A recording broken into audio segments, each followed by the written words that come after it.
Welcome to Kitchen Basics 101, where I teach you the bare bone basics as if you've never cooked a day in your life from the perspective of a mom. Today we're making creamy garlic, chicken bow tie pasta. That's a mouthful, but it's not difficult, I promise. I just love like a one pot meal like this. So first step is to get everything out. This is called mise en place. So I'm just getting out all of my components. Like I'm gonna need softened cream cheese, so I got it out. I'm gonna need heavy cream. I'm gonna need chicken broth. And I'm also gonna make my seasoning blend. But the very first step is to put a pot of water on to boil, because that takes a while and we can prep everything while we wait for the water to boil. And then we're gonna cook our bow tie pasta. Start with the seasoning blend. So I'm gonna do 1 teaspoon of salt, a half a teaspoon of pepper. Then I'm doing, this is smoked paprika, but you can use regular paprika. I just really like smoked paprika, so that's what I'm going to use is smoked paprika. Hold on, let me open it. The smell coming off of this Hungarian paprika, I cannot, it's so good. So I'm going to do a teaspoon of smoked paprika. I like to pre-do it before we start mise en place, because then when we're cooking, it's all right there at our fingertips and we can just bam, bam, bam, put it all in. Do you know what I mean? I hate scrambling around the kitchen like looking for seasonings. Then I'm doing this Creole seasoning. Let's hope I can get a spoon in there. I'm trying to do 2 teaspoons, but this is only a quarter that will fit in this little hole. I need to transfer this into a different container. So that's 1. 4 equals 1. I got to do 2. I'll be right back.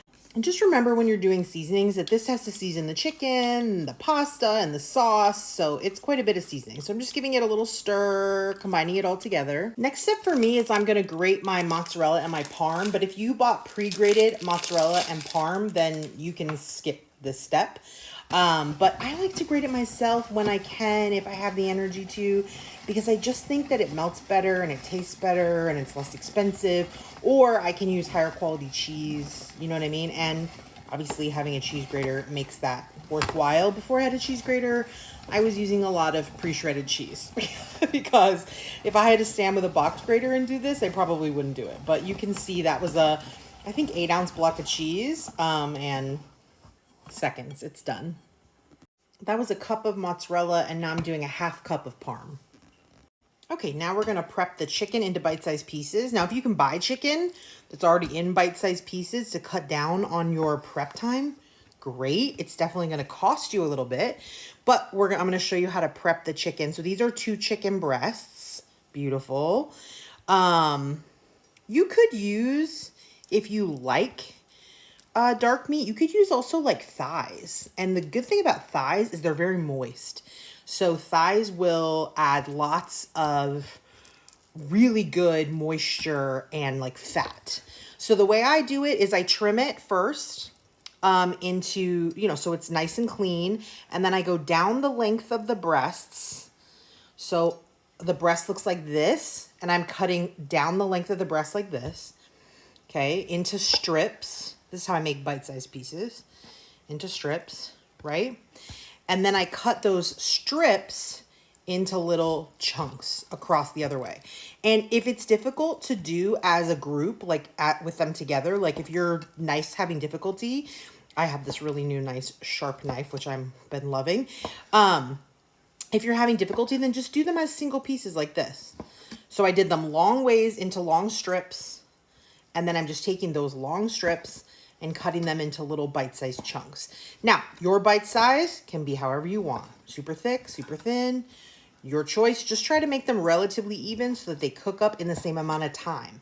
Little chunks of chicken like this do cook up pretty quick. And that way it's like ready, all mixed in with the pasta and ready to eat, which is also perfect. So let me cut it up and I'll be right back. Okay, my water is boiling. I'm gonna put a nice healthy pinch of salt into my boiling water. My noodles take about 12 minutes. So I'm gonna get them started as I'm heating up my skillet to make my chicken and my sauce. I'm gonna put a little olive oil in. I'm using my cast iron, but you could use any type of skillet that's big enough to hold your sauce, your pasta, your chicken. And I'm gonna put my seasoning blend in first, just to let it get a little bloom on it before I put in the chicken. Now, I like this method, but you don't have to do it. You can also just put your chicken in here first and then put your seasoning on top. Okay, so now I'm adding my diced chicken, and I'm just gonna gently toss it in my seasonings and my oil. Don't worry if bits get stuck on the bottom. That's good. That's just gonna add flavor to our sauce. I'm just gonna let this chicken sit and cook for a couple of minutes. Okay, you can start to see the chicken changing texture from like really squishy and soft pink to a more firm white. And when you feel like you're just about there, like they are 100% cooked or 90% cooked, they're starting to feel that way to me, which is just honestly a couple of minutes, 2 minutes, maybe 3. Then we're gonna pull it out and put it on a plate because we're gonna finish cooking them in the sauce with the pasta and everything else. I've taken the chicken out and I'm gonna put in a nice big hunk of butter to start building my sauce. So I'm putting it in that same pan I cooked the chicken so I can get all those yummy bits. I'm gonna add some butter. Then I added a couple of cloves of frozen garlic, and I turned my heat down to medium, maybe even medium low, because I'm gonna start adding the cream and the cheese and the garlic, and I don't want any of that to burn. We're gonna cook the garlic until it becomes fragrant, which is just about a minute usually.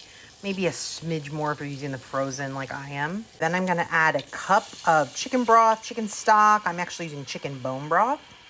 And then I'm adding a cup of heavy cream. Starting to build the sauce. I didn't want my pasta to overcook while we were waiting for the sauce to finish, so I drained my pasta. And now I just added 4 ounces, which is half a package of cream cheese to the sauce. And we're gonna just be gentle and we're gonna melt that in. I'm gonna get out my pan-safe whisk. I mean, on this cast iron, I probably could use a metal whisk, but I always use the silicone whisk anyways. So we're gonna start to melt in the cream cheese. I'm doing this on low heat, and then we have to add our mozzarella and our Parmesan. I like to add a handful of cheese and then stir it till it all melts and combines. And then once it's all combined, I'll add the next handful of cheese until we get it all incorporated into our beautiful sauce. Oh my God, look at this gorgeousness. Who's excited to add the chicken and the pasta and toss it together? Okay, I added the pasta. We're gonna give it a toss in the cheesy sauce. Oh my gosh, I'm so excited. And then let's go get the chicken. We're adding back the chicken plus all the pan juices that came off of it while it was sitting on the plate. And then let's just toss all of that to combine. So we have the chicken and the pasta and the cheesy sauce. You guys, I'm so excited to taste this. I'm gonna let it sit here for just a minute or two and get heated all back through so that everything is hot. The noodles, the sauce, the chicken, and it all becomes one glorious thing. So that's one of the other reasons I didn't overcook the chicken or the noodles, because they're gonna sit here together for a minute. Here it is. Creamy, garlicky chicken pasta. Let's try a piece of chicken, piece of pasta. Oh, I have 2 pieces of chicken. Well, we'll get 2 pieces of pasta.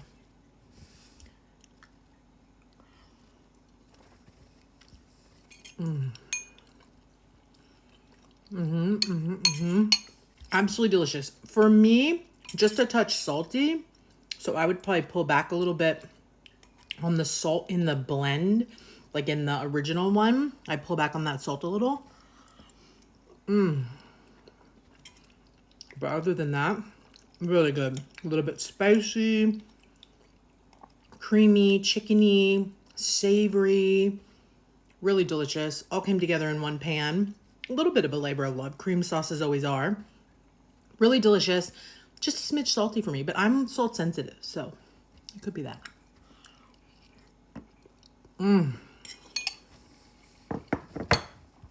Love you guys.